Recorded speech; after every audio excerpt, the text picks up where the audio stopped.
ये आकाशवाणी है। कोविड-19 विशेष कार्यक्रम के अंतर्गत प्रस्तुत है कोरोना वायरस संक्रमण की वर्तमान स्थिति पर चर्चा। इसे प्रस्तुत कर रहे हैं आकाशवाणी संवाददाता सिद्धार्थ सिंह। इस कार्यक्रम में आमंत्रित स्वास्थ्य विशेषज्ञ हैं डॉक्टर माला श्रीवास्तव। नमस्कार श्रोताओं, आकाशवाणी के समाचार सेवा प्रभाग द्वारा कोरोना जागरूकता श्रृंखला के इस विशेष कार्यक्रम में आपका स्वागत है। आज के इस अंक के साथ मैं हूं सिद्धार्थ सिंह। मशहूर शायर निदा फाजली ने कहा था, कोशिश भी कर, उम्मीद भी रख, रास्ता भी चुन, फिर इसके बाद थोड़ा मुकद्दर तलाश कर। जी हां श्रोताओं, कोरोना के इस दौर में जिंदगी में बहुत सी चुनौतियां आ गई हैं और इन्हीं चुनौतियों के साथ सावधानी से जिंदगी जीना अब हमें और मजबूत बना रहा है। श्रोताओं, कोरोना को लेकर आपके मन में चल रहे तमाम सवालों का जवाब देने के लिए और इस पर विस्तार से चर्चा करने के लिए आज के इस विशेष फोन इन कार्यक्रम में हमारे साथ हैं सर गंगाराम अस्पताल नई दिल्ली की ऑब्स्टेट्रिक्स और गायनेकोलॉजी विभाग में senior consultant professor doctor Mala Srivastava. Doctor माला, कार्यक्रम में आपका स्वागत है। श्रोताओं, आप कोरोना से संबंधित सवाल हमारे आज के एक्सपर्ट से टोल फ्री नंबर 1800-115767 पर पूछ सकते हैं और इसके अलावा हमारा दूसरा नंबर भी है 011-233-14444 पर भी आप सवाल पूछ सकते हैं। अगर आप सोशल मीडिया का इस्तेमाल करते हैं तो आप हमारे ट्विटर हैंडल @AIR न्यूज पर #AskAIR पर अपने सवाल पोस्ट कर सकते हैं। और कार्यक्रम में सबसे पहले नजर डालते हैं आज के जो कोरोना के ताजा आंकड़ों पर। देश में अब तक कुल 7,82,000 से अधिक लोग कोविड-19 महामारी से ठीक हुए हैं और अगर हम स्वस्थ होने की दर देखें तो वो 63.18% हो गई है। स्वास्थ्य और परिवार कल्याण मंत्रालय ने बताया है कि पिछले 24 घंटों में 29,557 कोरोना रोगी स्वस्थ हुए हैं, जो कि अपने आप में एक रिकॉर्ड है। देश में कोविड-19 के फैलने के बाद एक ही दिन में इतनी बड़ी संख्या में रोगियों का ठीक होना ये बताता है कि हम जिस तरीके से कोविड का मैनेजमेंट कर रहे हैं, हम जिस तरह से स्वास्थ्य मंत्रालय के दिशा निर्देशों का पालन कर रहे हैं और हमारी जो रोग प्रतिरोधक क्षमता है वो भी धीरे धीरे बढ़ रही है। इस बीच स्वास्थ्य मंत्रालय ने बताया है कि पिछले 24 घंटों में देश भर में कोविड-19 के 45,720 नए मामलों का पता चला है, जिससे देश में इस महामारी से संक्रमित हुए लोगों की जो कुल संख्या है वो अब बढ़कर 12,38,635 हो गई है। लेकिन अगर हम एक्टिव केसेस की अगर हम बात करें या जो सक्रिय मामलों की संख्या है वो अब 4,26,000 है। पिछले 24 घंटों में 1,129 लोग इससे मौत का शिकार हुए हैं और जिससे अब तक इस महामारी से मरने वालों की देश में जो संख्या है वो 29,861 हो गई है। लेकिन यहाँ पे एक खास बात यह है कि कोविड-19 से मरने वालों की दर में लगातार गिरावट आ रही है और ये 2.41% हो गई है, जो कि विश्व में अगर हम देखें तो जो डेथ रेट है हमारे देश में ये विश्व के अन्य देशों की तुलना में काफी कम है। और इस बीच भारतीय आयुर्विज्ञान अनुसंधान परिषद ICMR ने कहा है कि पिछले 24 घंटों में देश भर में विभिन्न लैब्स में कोविड-19 महामारी के 3,50,823 से अधिक टेस्ट किए गए।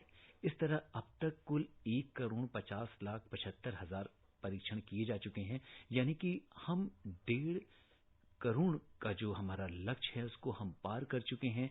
और बहुत ही कम समय में जिस तरीके से हमारे देश ने, क्योंकि शुरुआत के दिनों में अगर हम देखें तो हम बहुत कम टेस्ट कर पा रहे थे, पर जैसे जैसे ICMR ने हमारे टेस्टिंग जो कैपेसिटी है वो बढ़ाई, बहुत सारी लैब्स को अनुमोदित किया इसके लिए, तो इससे ये टेस्ट की संख्या धीरे धीरे बहुत बढ़ गई। ICMR ने इस समय देश भर में कुल 1,284 लैब्स हैं जो कोविड-19 मामलों के परीक्षण कर रही हैं, जिनमें से करीब 895 सरकारी और 389 निजी प्रयोगशालाएं हैं। और अगर हम आपसे ये शेयर करें कि कोविड-19 से जो रेट ऑफ रिकवरी है देश में वो किस तरीके से चल रही है, तो श्रोताओं आपको बता दें कि इसमें दिल्ली सबसे ऊपर है और ये दर यहाँ पे 85 से भी ज्यादा है। इसके बाद नंबर आता है लद्दाख, हरियाणा, तेलंगाना और अंडमान निकोबार द्वीप का स्थान है। अगर हम देखें तो इन राज्यों में केंद्र शासित प्रदेशों में स्वस्थ होने की जो दर है वो 73% से अधिक है। 19 राज्यों और केंद्र शासित प्रदेशों की स्वस्थ होने की दर राष्ट्रीय औसत जो हमारा चल रहा है वो 63.18% है, उससे अधिक है। महामारी से ठीक होने वाले रोगियों की संख्या के लिहाज से महाराष्ट्र सबसे आगे है और इसके बाद स्थान है तमिलनाडु, दिल्ली और तेलंगाना का। देश में 30 राज्य और केंद्र शासित प्रदेश ऐसे हैं जिसमें जो डेथ रेट है वो राष्ट्रीय औसत यानी 2.41% से भी कम है और कुल सक्रिय मामलों में से 67.74% महाराष्ट्र, तमिलनाडु, कर्नाटक, आंध्र प्रदेश और उत्तर प्रदेश में हैं। अगर हम दिल्ली की बात करें तो राजधानी में पिछले 24 घंटों के दौरान कोरोना वायरस के 1227 नए मामले सामने आए हैं। इसके साथ ही राष्ट्रीय राजधानी में इस महामारी के मामलों की जो संख्या है वो अब बढ़कर 1,26,323 हो गई है। और सबसे इम्पोर्टेंट यहाँ पे ये बात होती है कि जो ठीक हो चुके लोग हैं, अगर हम बात करें तो यहाँ पे 1,07,000 से अधिक लोग अब तक ठीक हो चुके हैं और पिछले 24 घंटों की अगर हम बात करें तो राष्ट्रीय राजधानी में 1,532 लोग स्वस्थ हुए हैं। 29 और लोगों की मौत के साथ जो मृतकों की संख्या है दिल्ली में वो 3,719 हो गई है। और जो एक्टिव केसेस की हम बात करते हैं, क्योंकि टोटल केसेस तो बहुत ज्यादा होते हैं लेकिन काफी लोग इसमें रिकवर कर जाते हैं, तो एक्टिव केसेस की जो कुल संख्या है दिल्ली में वो 14,954 है। और श्रोताओं, हम आपको बता दें कि हम अपने एक्सपर्ट से संपर्क करने की कोशिश कर रहे हैं और बहुत जल्दी ही डॉक्टर माला हमारे संपर्क में होंगी और आपके जो सवाल हैं मन में उनका जवाब देंगी। इस बीच बात करते हैं दिल्ली की और सबसे पहले बात करते हैं प्लाज्मा थेरेपी की। यहाँ पे एक अच्छी बात यह है कि जो लोग कोरोना वॉरियर हैं, कोरोना से ठीक हो चुके हैं, उन्होंने इतनी ज्यादा मात्रा में प्लाज्मा का डोनेशन दिया है, इतने ज्यादा लोग सामने आए हैं कि ILBS जो अस्पताल है दिल्ली का, उसमें प्लाज्मा का जो स्टॉक है वो 500 से अधिक हो गया है। और दिल्ली सरकार ने बताया कि ILBS अस्पताल में जो भी व्यक्ति प्लाज्मा लेने के लिए जा रहा है उसे दिल्ली सरकार द्वारा से फ्री में दिया जा रहा है। तो ये एक बहुत बड़ी चीज है कि अगर आप कोविड-19 से ठीक होके घर जा चुके हैं तो आपके पास मौका है। अगर आप किसी गंभीर बीमारी से पीड़ित नहीं हैं, आपको शुगर नहीं है, आपको हाइपरटेंशन नहीं है या आपको किसी और गंभीर बीमारी जैसे किडनी है, लीवर है, तो अगर आप इससे पीड़ित नहीं हैं तो आप प्लाज्मा डोनेट करके आप किसी दूसरे की जान को बचा सकते हैं। और यहाँ पे आपको ये भी बता दें कि न सिर्फ दिल्ली में बल्कि देश के बहुत सारे हिस्सों में प्लाज्मा बैंक चलाया जा रहा है। और ओडिशा के कटक में भी जो राष्ट्रीय आपदा मोचन बल है, NDRF के 4 जवानों ने वहाँ पे भी ये खोला गया और NDRF के जवानों ने जाके वहाँ पे प्लाज्मा का डोनेट किया है, जो कि ये एक बहुत अच्छी बात है। और आपको इससे जुड़ी, कोरोना से जुड़ी एक खबर और शेयर करते हैं। रक्षा अनुसंधान और विकास संगठन जो DRDO है, उसने लेह की हम बात करें तो इतनी ऊंचाई पर स्थित है, वहां पे कोविड-19 के परीक्षण के लिए DRDO ने अपनी लैब स्थापित की है। इससे केंद्र शासित प्रदेश में कोविड महामारी से संक्रमित लोगों का पता लगाया जा सकेगा। और ये जो लैब है ये भारतीय आयुर्विज्ञान अनुसंधान परिषद ICMR के जो उनके मानदंड हैं और जो उनके दिशा निर्देश हैं उसी के अनुरूप बनाई गई है। और इसके बाद हम ये भी आपको बता दें कि जो टेस्टिंग की बात है तो इस समय उत्तर प्रदेश में भी वहां पे भी हर एक दिन 55,000 कोविड टेस्ट किए जाने की क्षमता हासिल की गई है और ये एक बहुत बड़ा नंबर है। और ये देखा जाए कि इसके नंबर्स डे बाय डे बढ़ते जा रहे हैं। और अगर हम रैपिड एंटीजन टेक्नोलॉजी की बात करें तो यहाँ पे हर रोज होने वाले 20,000 टेस्ट को चरणबद्ध तरीके से 50,000 टेस्ट प्रतिदिन तक पहुंचाया जा सकता है। और टेस्टिंग की बात हो रही है तो यहाँ पे आपको ये भी बता दें कि ICMR ने 2 और एंटीजन टेस्ट किट को मान्यता दी है, उन्हें अनुमोदित किया है। ICMR के अनुसार इनमें से एक जो है वो भारतीय निर्माता है लैब केयर डायग्नोस्टिक लिमिटेड और दूसरी बेल्जियम स्थित कंपनी है कोरिस बो कॉन्सेप्ट। आईसीएमआर ने एंटी बायोसिन किट के लिए एक कोरियाई कंपनी एसटी बायोसेंसर को मंजूरी दी थी। एंटीजन आधारित परीक्षण किट का उपयोग लोगों के बीच कोविड-19 के सक्रिय संक्रमण का पता लगाने के लिए किया जाता है और इसका उपयोग व्यक्ति के उपचार और प्रबंधन के मार्गदर्शन के लिए किया जाता है। सबसे बड़ी चीज जो होती है कि आपको एंटीजन टेस्ट कराने के लिए किसी भी अस्पताल में नहीं जाना पड़ता और आपको ये आपके घर पे हो सकती है। हम किसी सोसाइटी में कैंप लगा के एंटीजन टेस्ट कर सकते हैं। तो कम्युनिटी में जो टेस्टिंग हम करते हैं वो हम एंटीजन टेस्ट से कर सकते हैं और सबसे बड़ी चीज ये है कि इसमें समय भी बहुत कम लगता है। मात्र 10 मिनट में हमें समझ में आ जाता है कि कोई भी पेशेंट कोरोना पॉजिटिव है या नहीं। अगर कोरोना पॉजिटिव होता है तो उसको फिर हम फर्दर ट्रीटमेंट के लिए अस्पताल में भेजते हैं। अगर वो नेगेटिव आता है और तो उसके बाद हम दोबारा से इसको हम टेस्ट कर सकते हैं। तो ये बहुत सारी ऐसी एंटीजन टेस्ट आने के बाद ये बहुत अच्छी चीज हो गई है कि लोगों को काफी सुविधा हो रही है इससे। और इस बीच डॉक्टर हमारे साथ डॉक्टर माला इस समय जुड़ चुकी हैं। डॉक्टर माला नमस्कार। हाँ, गुड इवनिंग जी नमस्कार, गुड इवनिंग। कार्यक्रम में आपका स्वागत है। जी डॉक्टर माला, हम बात कर रहे थे अपने श्रोताओं को और हमने कुछ आंकड़े शेयर किए कि अगर हम देखें तो पिछले 24 घंटों में 29,000 से ज्यादा कोरोना रोगी जो है वो देश में स्वस्थ हुए हैं, जो कि अपने आप में एक रिकॉर्ड है। और एक दिन में इतने ज्यादा नंबर्स जो हैं वो काफी हद तक ज्यादा हैं। तो आप इसे किस तरीके से देखते हैं? ये तो हमारे साइंटिस्ट ने भी बोले थे कि जब अनलॉक होगा जी तो फिर नंबर्स बढ़ेंगे जी, क्योंकि लोग बाहर निकल रहे हैं, एक दूसरे से मिल रहे हैं, सोशल डिस्टेंसिंग मेंटेन नहीं कर रहे हैं, जो इसके प्रिवेंशन के नियम हैं वो पालन नहीं कर रहे हैं, तो नंबर तो बढ़ेंगे। हम लोगों को अगर नंबर को कम करना है तो हमें सोशल डिस्टेंसिंग रखना है, मास्क ठीक से पहनना है एंड हाथ को बार बार साफ करते रहना है। जी जब जरूरी हो तभी घर से निकले, अदरवाइज घर से बाहर ना निकले तो अच्छा है। जी। और अगर हम दिल्ली की बात करें तो यहाँ पे जो स्वस्थ होने की दर है ये 85% से भी ज्यादा है, जबकि राष्ट्रीय औसत 63% से अधिक है। तो हम ये जो डिफरेंस देखते हैं अलग अलग जगहों में, जिस तरह से रेट ऑफ रिकवरी का है और बहुत सारी चीजें हैं, तो क्या कारण होते हैं कि कहीं पे ज्यादा होती है, कहीं पे कम होती है? ये अनुमान लगाया जाता है कि डिफरेंट जगह पर डिफरेंट वायरल स्ट्रेन्स इफेक्ट कर रहे हैं, जी तो इसलिए हो सकता है थोड़ा डिफरेंस हो।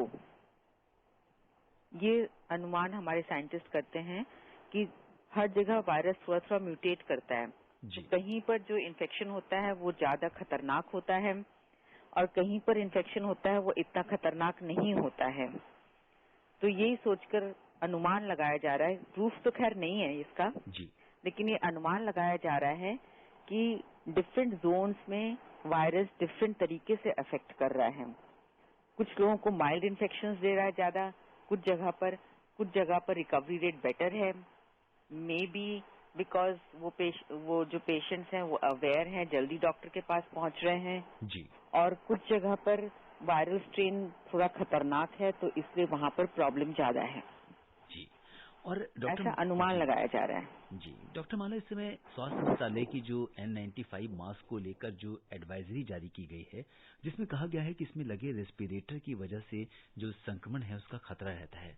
तो आप हमारे श्रोताओं से क्या कहेंगे, हम किस तरह का हमें मास्क इस्तेमाल करना चाहिए और N95 मास्क जो अब प्रयोग में नहीं लाना जाना है या जिसके पास है उसे कैसे करना चाहिए? जी पहनना बेटर होता है ना, जी क्योंकि N95 मास्क जिसमें रेस्पिरेटर लगा होता है उसमें जो पर्सन यूज कर रहा है जी उसके लिए तो सावधानी है, उसके लिए प्रिवेंशन है, लेकिन अगर वो खुद संक्रमित है तो वो इस मास्क के द्वारा दूसरे लोगों को इन्फेक्शन दे रहा है। इसीलिए ये कहा जाता है कि अगर हम पैंडेमिक की वजह से मास्क पहन रहे हैं जी तो ये मास्क दूसरों के लिए अच्छा नहीं है, इससे इन्फेक्शन फैल सकता है। तो डॉक्टर माला, आपसे समझना चाहेंगे 3 प्लाई मास्क जो होता है वो ठीक है, कंफर्टेबल है। सर्जिकल मास्क जो है वो ठीक है। N95 हेल्थ केयर वर्कर्स के लिए ठीक है, और जो कॉमन पर्सन है उनके लिए आजकल ICMR भी कह रही है कि घर के बने हुए मास्क ठीक है, लेकिन वो मास्क 3 लेयर होना चाहिए। कपड़े का भी जो मास्क होता है वो भी एटलीस्ट 3 लेयर होना चाहिए, ताकि वो प्रोटेक्टिव काम कर सके। डॉक्टर माला, हम देखते हैं कि अपने आसपास बहुत सारे लोग ऐसे हैं जो आपकी आवाज बहुत धीमे आ रही है। जी डॉक्टर माला, क्या अब आप मुझे सुन पा रही हैं? हाँ हाँ जी, हमारे आसपास बहुत सारे ऐसे लोग हैं और शायद आपके भी संपर्क में होंगे, जो लोग हमेशा शिकायत करते हैं कि जब हम मास्क लगाते हैं तो उन्हें सांस लेने में दिक्कत होती है या दूसरी समस्याएं आती हैं। तो ऐसे लोगों से आप क्या कहेंगे? क्या शुरुआती ये परेशानी होती है, इसके बाद आप इसके हैबिचुअल हो जाते हो, आपकी आदत में शुमार हो जाती हैं ये चीज़ें? तो कैसे हमें मास्क को लगाने का कैसे एटिकेट होना चाहिए और किस तरीके से करना चाहिए? बेसिकली मास्क, जो हम सर्जिकल मास्क हम कहते हैं ना, जो 3 प्लाई सर्जिकल मास्क होता है, उसमें बाय एंड लार्ज ब्रीदेबिलिटी अच्छी होती है, मतलब आप अच्छे से सांस ले पाते हैं, इसलिए उसमें प्रॉब्लम नहीं होती है। लेकिन जो स्टैंडर्ड मास्क नहीं होते हैं, जो 6 लेयर्स मास्क होते हैं या N95 मास्क होते हैं, बहुत लोग सहन नहीं कर पाते हैं, और मास्क पहनकर अगर एक्सरसाइज करते हैं तब भी उनको ऑक्सीजन की कमी हो सकती है।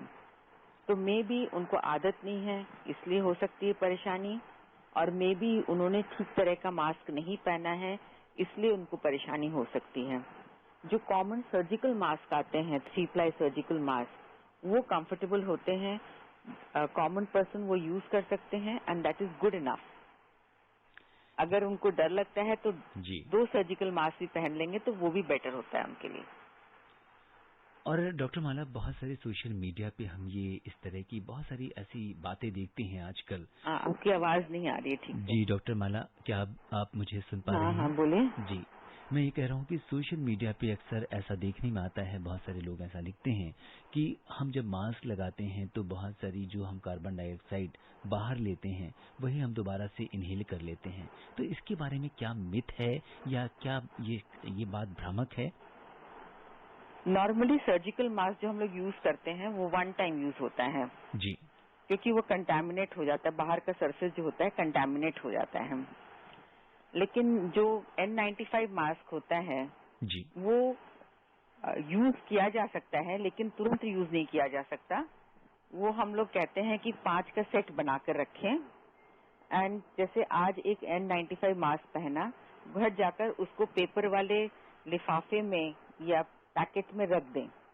जी, ऐसे करके day 1, day 2, day 3, day 4, day 5 करके बना ले पैकेट्स 5।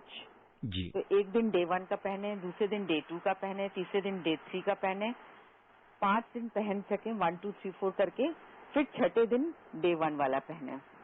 ऐसे इस मास्क को आप 4 बार यूज कर सकते हैं। 4 यूज के बाद इसको आप डिस्कार्ड कर दीजिए। जी। और आप ये N95 के लिए है। और अगर कपड़े का मास्क आप पहनते हैं तो 1 यूज के बाद उसको अच्छे से साबुन पानी से धोइए और धूप में सुखाइए, आयरन करिए, इसके बाद आप रीयूज कर सकते हैं। जी। और डॉक्टर माला, आपसे बहुत सारे हमारे श्रोता हैं जो आपसे सवाल करना चाहते हैं, और इस बीच दिल्ली से हमारे साथ वजीर जी फोन लगाने की कोशिश कर रहे हैं, अभी शायद उनका संपर्क टूट गया है हमसे। आपसे ये जानना, जी जुड़ चुके हैं। हेलो जी। आपकी आवाज बहुत धीमी आ रही है। जी, मोहम्मद वजीर जी नमस्कार। डॉक्टर माला हमारे साथ कार्यक्रम में हैं, आप अपना सवाल पूछिए। नमस्कार, मैं ये पूछना चाह रहा था कि जहाँ के लोग जो कहीं आए गए नहीं है, वहाँ पे वो बीमारी लोगों पे निकल रहा है। और मेरा दूसरा सवाल है कि ये जो लगातार जो एकदम से पिछले कुछ दिनों से ठीक होने का प्रतिशत था, वो लगातार चलती रही थी, बीच में अभी कुछ दिनों से 15 दिनों से बिल्कुल अस्थिर है और धीरे धीरे चल रहा है, इसका क्या कारण है? धन्यवाद। जी डॉक्टर माला, इनके 2 सवाल हैं। जी, घर में जो लोग रहते भी हैं उनके पास बीमारी किसी न किसी तरीके से आती है। सपोज फैमिली में 4 लोग हैं, है ना? जी, तो 4 लोग हैं, तो उनको 3 जने अगर नहीं भी जा रहे हैं बाहर, एक पर्सन जो जा रहा है बाहर वो शायद बीमारी लेकर घर पर आ रहा है, या बीमारी आपके घर में अखबार के थ्रू आ रही है या सब्जियों के थ्रू आ रही है। कहीं ना कहीं कोई तो सोर्स है जो भगवान माने आपको घर में बीमारी लेकर आ रहा है। जी, इस तरह से ये लगता है कि कोई मतलब घर से बाहर नहीं भी निकले फिर भी वो बीमार पड़ जा रहे हैं। कोई ना कोई उनका सोर्स है या कोई उनसे मिलने आ रहा है, तो इस तरह से वो बीमारी उनकी फैलती है। जी डॉक्टर माला, आपने ये बहुत महत्वपूर्ण बात बताई कि अगर आप बाहर नहीं भी जा रहे हैं, लेकिन अगर बाहर का कोई सामान घर में ला रहे हैं तो उससे भी संक्रमण का खतरा हो सकता है।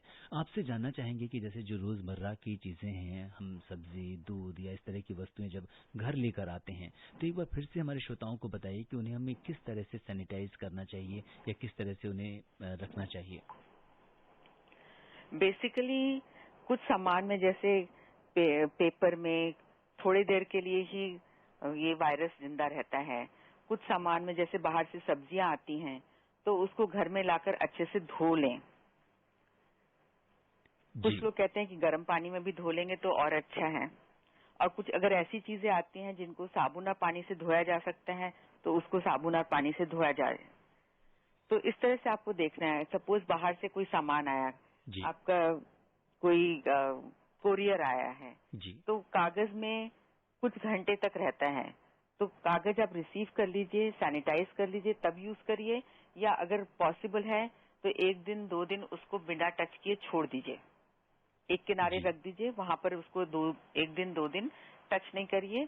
48 आवर्स के बाद फिर अब उसको कार्टन को खोलिए या पैकेट को खोलिए, तो उसके बाद उसको इस्तेमाल करिए। सब्जियां जो लाते हैं घर में लाते ही उनको हल्के से गर्म पानी में डुबोकर अच्छे से थोड़ी देर रखकर धोकर वॉश करके उसके बाद ही इस्तेमाल करें। फल भी जो आते हैं अगर पॉसिबल है तो उसको हल्के से गर्म पानी में थोड़ी देर डुबो दीजिए, साफ हो जाएगा, उसके बाद रनिंग वाटर में साफ कर लीजिए, इसके बाद इस्तेमाल करिए। जी, और डॉक्टर अब हम रुख करते हैं नजीबाबाद का, जहां से हमारे साथ कार्यक्रम में असलम अंसारी जी जुड़ चुके हैं। हेलो असलम जी, नमस्कार। कार्यक्रम में आपका स्वागत है, अपना सवाल पूछिए। जी असलम जी, आपकी आवाज आ रही है। जी मैं पूछ रहा हूँ सर कि हम रोज खेतों में काम करने जाते हैं और 2-4 मजदूर भी साथ में होते हैं जी, क्या हमको मास्क लगाना और उसको डेली धोना जरूरी है? जी जी, आप अपना रेडियो सेट की आवाज अपनी धीमी कर दीजिए। और जी डॉक्टर साहब, ये जानना चाहते हैं कि खेतों में काम करते हैं, बहुत सारे मजदूर एक साथ काम करते हैं, तो क्या वहाँ पे मास्क लगाना जरूरी है जब आप खेत में जाते हैं? तो डेफिनेटली मास्क लगाना जरूरी है और सोशल डिस्टेंसिंग, एक दूसरे से दूरी बनाकर रखना भी जरूरी है, क्योंकि ये तो हमें पता है कि ड्रॉपलेट्स के साथ, एरोसोल के साथ में ये बीमारी फैलती है। और होता क्या है, काम के टाइम पर सब लोग मास्क लगाकर रहते हैं, दूरी बनाकर रहते हैं। जब वो खाना खाने बैठते हैं तो वो मास्क उतार कर और साथ खाना खाने बैठते हैं, वो बहुत ही हानिकारक है। होता क्या है ना, जब आप वर्क प्लेस पर रहते हैं तो अब लंच टाइम हुआ तो सब लोग एक साथ बैठकर खाते हैं, नेचुरली खाना खाएंगे तो मास्क उतार कर खाना खाएंगे, थोड़ा बहुत गॉसिप भी करेंगे, तो उस समय संक्रमण फैलने का चांस ज्यादा होता है। आइडियली ये कहा जाता है कि एक साथ सब लोग बैठकर खाना ना खाएं, 1 by 1 खाना खाएं और एक दूसरे से खाना खाते समय भी दूरी बनाकर रखें। It's a era of social distancing. जी, और अगर साथ बैठते हैं तो मास्क लगाकर बैठे, तो लेकिन मास्क लगाकर बैठेंगे तो फिर आप खाना नहीं खा पाएंगे। जी बिल्कुल। तो इसलिए जब वो खाना खाना है या पानी पीना है, जब आपको मास्क उतारना है तब आपको अकेले करना है, तब आपको साथ बैठकर नहीं करना है। जी डॉक्टर माला, और इस समय जैसे हम देख रहे हैं लॉक के बाद मॉल्स खुल चुके हैं, बाजार खुल चुके हैं, तो वहाँ पे जब हम जाते हैं तो किस तरह की सावधानी रखनी चाहिए? बहुत जरूरी हो तभी आप बाजार जाइए। हेलो जी जी, बहुत जरूरी हो तभी आप बाजार जाइए। अब बाजार जाइए तो मतलब सब लोग एक साथ ना जाए, जिसको जरूरी है 1 पर्सन को जरूरी है तो 1 पर्सन ही जाए जी, फैमिली के 2-4 लोगों को लेकर ना जाए। फिर जब भी जैसे दरवाजे छुए या डोर हैंडल छुए तो उसके बाद हैंड सैनिटाइज कर लिया जाए। फिर जब आप शॉप में पहुंचे, किसी भी चीज को छुए या टेबल को छुए या दीवार को छुए या किसी चीज को छुए तो उसके बाद तुरंत ही अपने हाथ को हैंड सैनिटाइजर से साफ कर लें जी। या आप ग्लव्स पहनकर जाएं ताकि आप इधर उधर ज्यादा टच करें तो इसके बाद ग्लव्स उतार लें जी। इस तरह की सावधानी। और डेफिनेटली मास्क पहनकर जाएं। मॉल में भी जाकर सोशल डिस्टेंसिंग का ध्यान रखें। कोशिश करें कि बाहर खाना पीना ना किया जाए, क्योंकि एक बार आप मास्क पहनते हैं तो उसके बाद उसको उतारना नहीं चाहिए। उतार कर पानी पी रहे हैं, फिर चढ़ा रहे हैं, फिर खाना खा रहे हैं, फिर चढ़ा रहे हैं, तो उसमें मास्क की सैंक्टिटी नहीं रहती जी। उसकी प्योरिटी नहीं रह जाती, क्योंकि मास्क का बाहर वाला सरफेस जो है कंटेमिनेटेड होता है। तो अब बार बार नीचे ऊपर करते हैं ना, तो उससे उसकी सैंक्टिटी नष्ट हो जाती है। तो कोशिश करें एक बार जब आप मास्क लगाएं जी और आप घर से बाहर जाएं तो फिर घर आकर ही मास्क को उतारें। कोशिश करें बाहर खाना पीना ना करा जाए तो अच्छा है। डेफिनेटली अगर आप 6 घंटे की ड्यूटी कर रहे हैं या 8 घंटे की ड्यूटी कर रहे हैं जी। तो उसमें हो सकता है कि खाना और पानी पीने की जरूरत पड़ सकती है जी। तो उस समय आप अकेले कमरे में मास्क उतार कर खाना खाइए और फिर उसके बाद पॉसिबल है तो मास्क चेंज कर लीजिए, क्योंकि अब जो मास्क आप लगाएंगे उतार कर लगाएंगे तो उसकी सैंक्टिटी खत्म हो चुकी है। It's better that you change the mask then and then use the next mask. इस तरह की सावधानियां हमें करनी चाहिए। जी। और डॉक्टर माला, सोशल मीडिया पे हमारे एक श्रोता पूछ रहे हैं कि अगर वो कहीं ऑफिस में हैं, बाहर हैं, जहाँ पे हाथ धोना पॉसिबल नहीं है, तो क्या हाथ को सैनिटाइज करके या हम खाना खा सकते हैं? और बहुत से लोग ऐसे भी हैं जो ग्लव्स पहनते हैं अपने कार्य क्षेत्र में, जिसको कि बार बार रिमूव करना पॉसिबल नहीं होता, तो क्या ग्लव्स को सैनिटाइज करके खाना खाया जा सकता है? आइडियली तो नहीं खाना चाहिए, क्योंकि sanitiser itself is a chemical. जी। है ना? जी। अनलेस कि आप खाली स्पून से खाना खा रहे हैं, आप फूड पार्टिकल को अपने हाथ से टच नहीं कर रहे हैं। जी। तब आप अगर स्पून से खा रहे हैं, खाने का जो मटेरियल है उसको अगर अपने हाथ से टच नहीं कर रहे हैं, तब आप स्पून से खा सकते हैं, नो टच टेक्निक से। अदरवाइज आइडियली आपको हाथ धोकर खाना खाना चाहिए। साबुन पानी से हाथ धोकर अच्छे से खाना खाना चाहिए। और आपने जैसा कि सैनिटाइजर की बात की है, इसमें बहुत सारे सैनिटाइजर्स मार्केट में अवेलेबल हैं, और जब भी हम जाते हैं मार्केट तो उसमें हम देखते हैं कि ब्लू कलर के सैनिटाइजर मिल रहे हैं, कुछ थिक से होते हैं, ट्रांसपेरेंट से होते हैं। तो हमें क्या सावधानी रखनी चाहिए, किन बातों का ध्यान रखना चाहिए जब हम मार्केट से सैनिटाइजर लेने जाते हैं?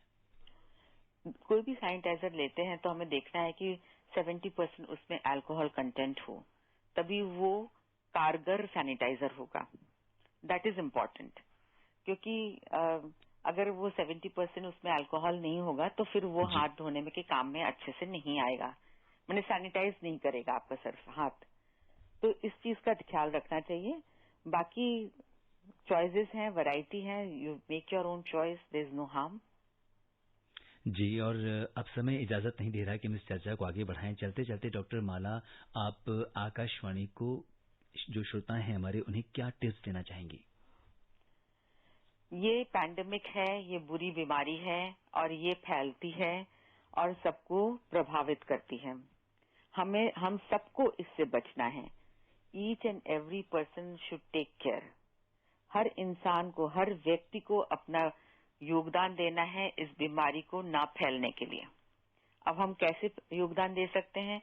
जब जरूरी हो तभी घर से बाहर निकलें। दूसरा, जब भी घर से बाहर निकले मास्क लगाकर निकलें। घर पर भी थोड़ा सोशल डिस्टेंसिंग मेंटेन करें एंड कभी भी क्राउडिंग करने की कोशिश ना करें। अपने दोस्तों को घर पर ना बुलाएं या दोस्तों के घर ना जाएं। जी डॉक्टर माला, आपने बहुत महत्वपूर्ण जानकारी दी, लेकिन समय अब हमें इजाजत नहीं दे रहा कि हम आपसे और चर्चा करें। आप इस कार्यक्रम से जुड़ी, आपका बहुत बहुत धन्यवाद। Good night. श्रोताओं, आप कोरोना से जंग में अपना हौसला यूं ही बनाए रखिए और अपना बहुत बहुत ख्याल रखिएगा। इसी कामना के साथ दीजिए मुझे अनुमति। नमस्कार। कोविड-19 विशेष कार्यक्रम के अंतर्गत अभी आप सुन रहे थे कोरोना वायरस संक्रमण की वर्तमान स्थिति पर चर्चा, जिसे प्रस्तुत कर रहे थे आकाशवाणी संवाददाता सिद्धार्थ सिंह। इस कार्यक्रम में आमंत्रित स्वास्थ्य विशेषज्ञ थे डॉक्टर माला श्रीवास्तव। ये कार्यक्रम आकाशवाणी के समाचार सेवा प्रभाग द्वारा प्रस्तुत किया गया। इसे आप हमारे mobile app news on AIR पर भी सुन सकते हैं। इस कार्यक्रम के संबंध में अपनी प्रतिक्रिया आप हमें ईमेल कर सकते हैं। पता है AIRNSGtalks@gmail.com। ये कार्यक्रम फिर से सुनने के लिए लॉग ऑन करें हमारी वेबसाइट newsonair.com।